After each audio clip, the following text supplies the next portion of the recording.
Tonight, coronavirus cases continue to go down across Victoria, and so does that all-important 14-day average, with a new poll revealing that most Australians still support Victorian Premier Daniel Andrews. It's just past 7:45pm here in Melbourne, 7:15 in South Australia, and 5:45 in the West. This is 6 News. Hello, I'm Leonardo. Also tonight, COVID-19 restrictions reintroduced across the UK, with Boris Johnson urging the British people to comply with the new measures. 2 police officers shot in Kentucky during protest ignited by a grand jury decision in the fatal police shooting of Breonna Taylor. And looking at a live shot of Times Square in New York City, very empty right now due to those COVID-19 restrictions, as you can imagine. Now, coming up a little later, we will have the latest from our US correspondent Jackson Gosnell as America passes 200,000 coronavirus deaths.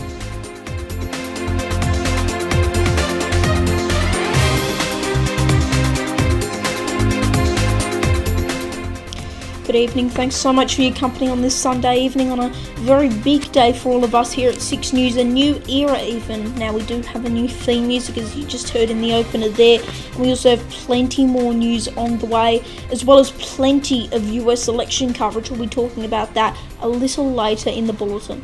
But first, let's get to our top story. And a new poll released by The Australian shows that most Victorians do continue to support Premier Daniel Andrews' handling of the second wave, while most Australians also back the state's lockdown. It comes as the 14-day case average continues to go down, with Premier Daniel Andrews saying Melbourne is on the right track. Reporter Lincoln Holmes has the details. It's a sigh of relief for many that the coronavirus numbers are finally going down. The trend is with us. These numbers are falling, and that is very pleasing. The strategy is working. After residents in metropolitan Melbourne zones face stage 4 lockdowns due to the rising number of coronavirus cases. Most people want the state government to succeed. We're in a pandemic. It's a crisis that's affecting everybody. We want the state government ultimately to be successful in containing the spread of this virus. It's a relief to many that the numbers are going down, because it means that their businesses can reopen. It's definitely daunting and ambitious, but a challenge we're definitely up for. Hundreds of businesses in Melbourne's metropolitan zone have had to close down due to the stage 4 lockdown and the economic impacts of the stage 4 lockdown. The state government needs to seriously reassess some of its decision making and some of its plans. Businesses in regional Victoria have also felt the punch. We do have limits. We've got a maximum of 20 people inside the venue and 50 outside. One way to open cafes in Melbourne's metropolitan zone will be to have cafes moving onto the footsteps outside. The rules have changed, but there are still rules. Hundreds of business owners are thriving at the fact that the state is reopening. And the phone's been going off the hook just crazy, so people just want to come out and enjoy themselves again. Lincoln Holmes, 6 News. John Farnham's manager has hit back at anti-lockdown protesters who broke into a rendition of one of his songs during a planned rally in Melbourne. The group of protesters started singing a communal rendition of Farnham's classic song You're the Voice at the Chadstone Shopping Centre east of Melbourne to express their concerns with current COVID-19 restrictions. Farnham's manager Glenn Wheatley told The Age that the song had been used during the protests against the wishes of the legendary Australian musician. Meanwhile, 16 people were arrested and 21 others fined during chaotic scenes in Melbourne's southeast, in which demonstrators were chased by officers.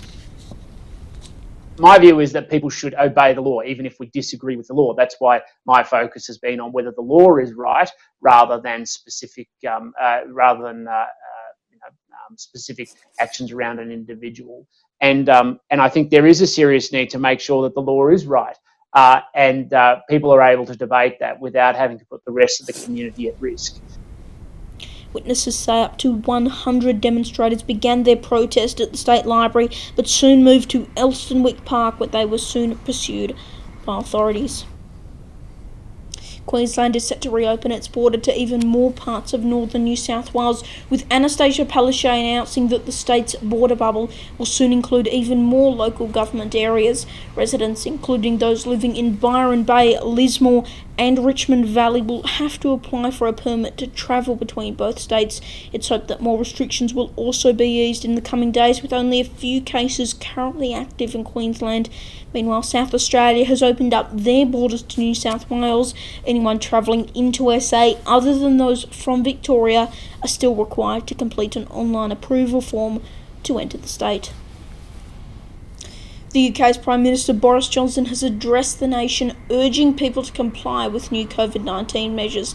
The package of new restrictions includes a continued work-from-home policy where possible and a requirement for all pubs, restaurants and other venues in England to close between 10 p.m. and 5 a.m. People will have to wear face masks in taxis and while using public transport, and the size of permitted gatherings is being reduced, with weddings limited to 15 people instead of 30. Meanwhile, the Scottish First Minister announced even tougher measures than those imposed on England. The UK now has the highest daily case numbers since May and the biggest death toll of any country in Europe, making it the 5th largest death toll in the world.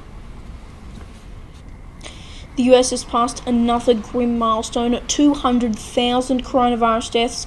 With the country's election only weeks away, it's expected this will play a huge part in who Americans decide to vote for this November. US correspondent Jackson Gosnell has the latest developments. Well, Leo, the United States has just surpassed 200,000 deaths as a result of the coronavirus pandemic. Cases continue to rise in some states while declining in others. The same situation has been continuing for several weeks, and we hope that cases will eventually go down to nothing.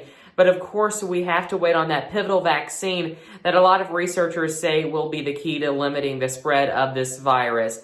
Also, the presidential debate is coming up between Joe Biden and Donald Trump. We shall see how that ends up. It's expected to happen very soon. Fox News anchor Chris Wallace will be the moderator. He is usually a very neutral party, and he has agreed to do this debate on behalf of both of those parties. They say that he's a neutral contender to make sure that everything will be okay and nothing will be biased. Also, the TikTok situation is calming down here in America. You may have heard TikTok was going to be banned, but now Oracle, Walmart, and TikTok are going to come together to form TikTok Global and have information stored in the U.S., which the president will like. Now, the Chinese government still has to agree to this deal, and the president has given a later deadline for that. Of course, I'll be sure to keep you up to date. Reporting in the U.S. for 6 News, I'm Jackson Gosnell. Back to you. And staying in the US, 2 police officers have been shot and wounded during protests ignited by the grand jury decision in the police shooting of Breonna Taylor. The grand jury ruled that the 2 white policemen will not be prosecuted in the connection of the death of Ms. Taylor, a black medical worker shot in her own apartment, because their use of force during an ill-fated raid on her home was justified. Kentucky Attorney General Daniel Cameron said 6 bullets hit Breonna Taylor. 1 was fatal. A 3rd officer was charged with endangering her neighbours.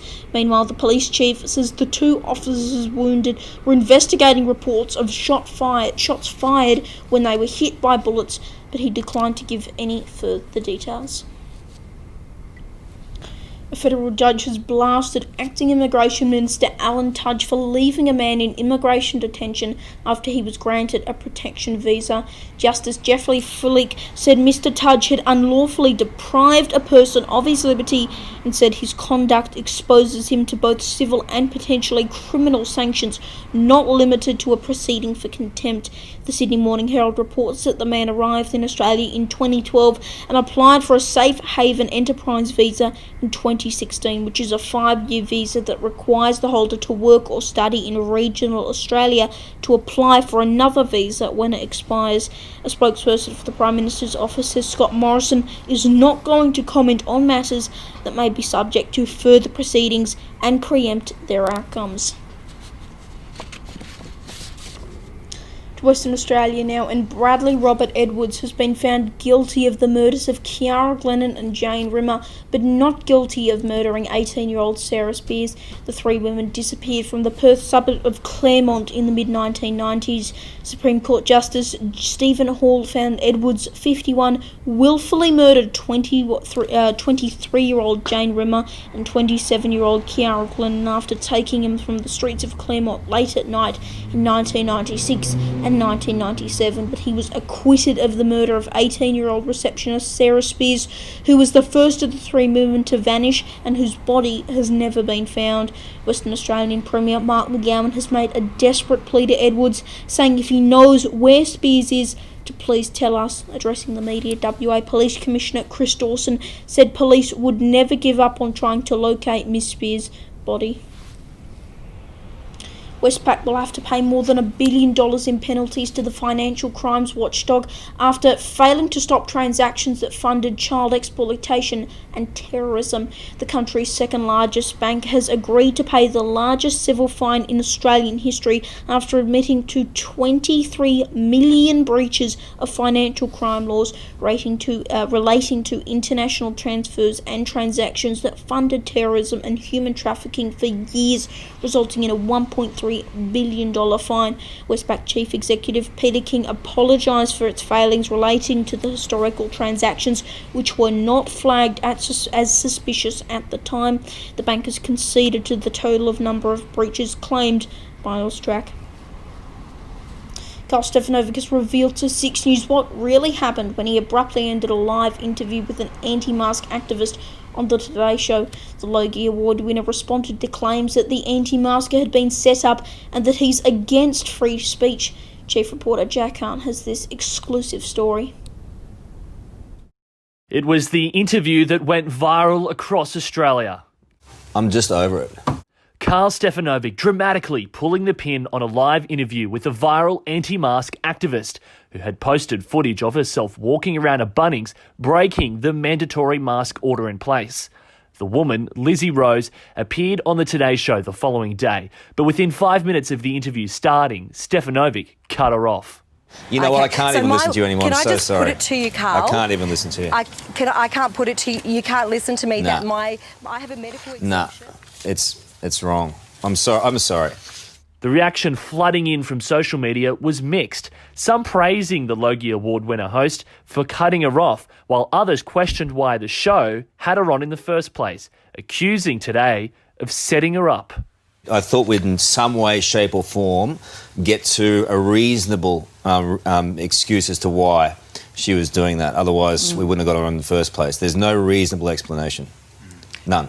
Now, Karl Stefanovic breaks his silence, revealing exclusively to 6 News what really happened on Nine's breakfast show. I didn't know she was on until I sat down that day, and then I saw that she was on. And I was flicking through all the research that has been done on her, and I did a bit of my own research, and I thought, well, you know what, I'm going to give this girl the benefit of the doubt. I'm going to see if she's got a reasonable excuse for not wearing a mask, and then in the end, she didn't. He said there were no plans beforehand to cut her off, but said the reason he did was because he'd simply had enough. It just irritated me, and I don't think it's cool, losing your cool like that. Stefanovic also denies claims made on social media that he's against free speech. I'll give everyone a right to free speech, and they can come on my show and they can say whatever they want. But if they keep going and they don't make sense or the excuse is just ridiculous, then I am going to cut them off and make no apology for it. Catch Karl Stefanovic's interview in full on the 6 News YouTube page. Jack Hahn, 6 News. Alright, there's plenty more news on the way tonight, including another popular presenter revealing the truth. Ellen addressing all those rumours about her and her show, but plenty of critics aren't happy about her apology. Plus, we'll cross live to Melbourne with our senior reporter Darby Travers standing by there to give you the latest on week 1 of the AFL Final Series. Let's take you now once again to our live shot of Times Square as we continue to bring you independent and unbiased news coverage this evening. This is 6 News. Don't go anywhere. We'll be back after this short break.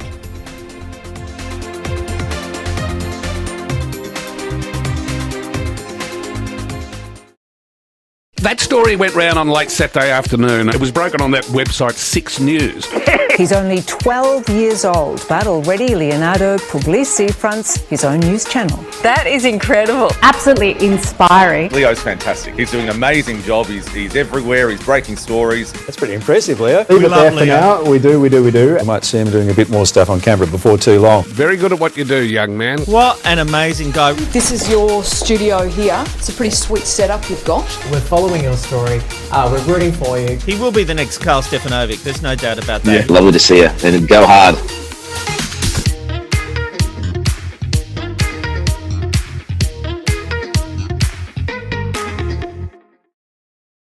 With over 30 days until America decides, Donald Trump and Joe Biden will go head-to-head in the first presidential debate of 2020. This is the most important election in the history of our country. He thinks that finding out that more Americans are sick will make him look bad. Only 6 News will have live, rolling, independent and unbiased analysis with our team of reporters live across the globe. So catch our special Instagram Live from 1 p.m. Australian Eastern Standard Time this Wednesday and Tuesday, 11 p.m. on America's East Coast, only on the 6 News Instagram page. Welcome back to 6 News on this Sunday evening. Coming up in just a few minutes, we'll be telling you about all the exciting changes coming to 6 News, including plenty of news and a lot of election coverage. But let's return once again to the coronavirus pandemic, and experts have warned that tens of thousands of businesses could collapse by mid-next year. The insolvency industry has welcomed Treasurer Josh Frydenberg's biggest overhaul of the bankruptcy law here in Australia in decades, which does draw from key elements of the US's Chapter 11 law. The ABS has previously suggested that 240,000 small businesses would shut, which is 10% of a total of 2.4 million small businesses in Australia, but there is hope that number would be far less after these changes. Meanwhile, the federal government has announced plans to reduce JobKeeper once again from $1,500 to $1,200 per fortnight for full-time workers from the first week of October. American TV host Ellen DeGeneres has addressed the increasing rumours made against her during the 18th season of The Ellen Show. Claims were made in recent months, including bullying, intimidation and racism from bosses that includes Ellen, as well as a toxic culture in the workplace, plus reports that she wouldn't let people look her in the eye, and that producers told the studio audience they couldn't be funnier than Ellen. DeGeneres uploaded her opening monologue of her premiere of the 18th season to her Twitter account, simply saying, "Today, we're starting a new chapter." If you're watching because you love me, thank you. If you're watching because you don't love me, welcome. How was everybody's summer? Good? Yeah? Mine was great. Super terrific. As you may have heard, this summer there were allegations of a toxic work environment at our show. And then there was an investigation. I learned that things happened here that never should have happened. I take that very seriously, and I want to say I am so sorry to the people who were affected. I know that I'm in a position of privilege and power, and I realize that with that comes responsibility, and I take responsibility for what happens at my show. This is the Ellen DeGeneres Show. I am Ellen DeGeneres. My name is there. My name is there. My name is on underwear. We have had a lot of conversations over the last few weeks about the show, our workplace, and what we want for the future. We have made the necessary changes, and today we are starting a new chapter. Ellen has also returned locally here in Australia via Channel 9 after the show was replaced for several weeks across the 9 network, leading to rumours that she had been axed. And if you're confused about all the allegations and rumours made, I know plenty of people are, make sure you've checked out Jack Hahn's full report on The Ellen Show. That is on the 6 News YouTube page now. The sporting world is in shock following the sudden death of cricketing great Dean Jones. Jones was in Mumbai as part of the Indian Premier League's official broadcast commentary team, where he suffered a major heart attack. He represented Australia in 52 tests and 164 one-day international matches, and was recognised as one of the best ODI batsmen in the world throughout his 10 years in the team, which saw him amass more than 6,000 runs at an average of 44.61. One of his most memorable moments came in 1986, where he fought through vomiting and dehydration to post a stunning 210 runs, with his score remaining the highest ever by an Australian in India. Still to this day, Dean Jones was 59. Back home now, the AFL have released the fixture for week 1 of the final series. Let's cross live to our senior reporter, Darby Travers, who's standing by for us in Melbourne. Darby, it's certainly going to look very different without any games played in Victoria. Yeah, that's right, Leo. The first week of the AFL Finals is officially in, and it starts off with a beauty over in Adelaide when the Power host the Cats. Then on Friday night, it's up to the Gabba for the Lions v the Tigers. That should be an absolute blockbuster. 2 games on Saturday, one in the day, one in the night, of course, the Saints and the Dogs. That's in Brisbane as well. And the Pies currently quarantining over in Perth ahead of taking on the West Coast Eagles. So, Leo, a massive finals campaign to look forward to. It's been a crazy season, and no doubt whoever wins the flag, they deserve it. Leo? Alright, Darby, thank you. And as we told you earlier, there are plenty of changes coming to 6 News, and it's not just our new theme music now. From Tuesday, Darby Travers, our senior reporter, who you saw just moments ago, will be presenting news updates to give you the latest up-to-date information, the latest COVID cases, and all the most important news that matters to you. And this Wednesday, we will be broadcasting live on Instagram after the first US presidential debate, with crosses to our team of reporters and commentators. Make sure you search 6 News AU and follow us on Instagram, otherwise you will miss this massive production. It's something you really do not want to miss. Now, there is plenty of more information on these changes on all our social pages. Just search 6 News AU. Alright then, it is definitely an exciting time for all of us here at 6 News. You know, we've been planning this for weeks, and we are really excited to show it off to you tonight and throughout the coming days. Let's check in with tomorrow's forecast right around the nation though. Brisbane, fine conditions getting to a top of 23. Sydney, sunny but not the warmest, 18 degrees. Canberra, cool top of 16, partly cloudy. Melbourne, still chilly as it has been all over the past week, also 16. Adelaide, slightly warmer, 21 and cloudy. And over in the west, heavy rain in Perth, a top of 20 degrees. Finally tonight, a little boy has found himself in a sticky situation after getting stuck inside a Chupa Chups tin. 4-year-old Alessio had climbed in the tin out of boredom, according to his mother, but when she was unable to free him, she called the emergency services. Fire crews were able to free the boy after around 5 minutes. Fortunately, Alessio's mother says he still likes Chupa Chups and he now wants to be a firefighter. That is 6 News for this Sunday evening. You can stay updated with all the latest news on social media. Just search 6 News AU to find us. Don't forget, Wednesday 1 PM Australian Eastern Standard Time and 11 PM US East Coast Time, we will have our special post-debate analysis. That's something you don't want to miss. That's an Instagram live special, so make sure you do follow us on Instagram to see that. I'm Leonardo Puglisi. Thanks so much for your company. Good night.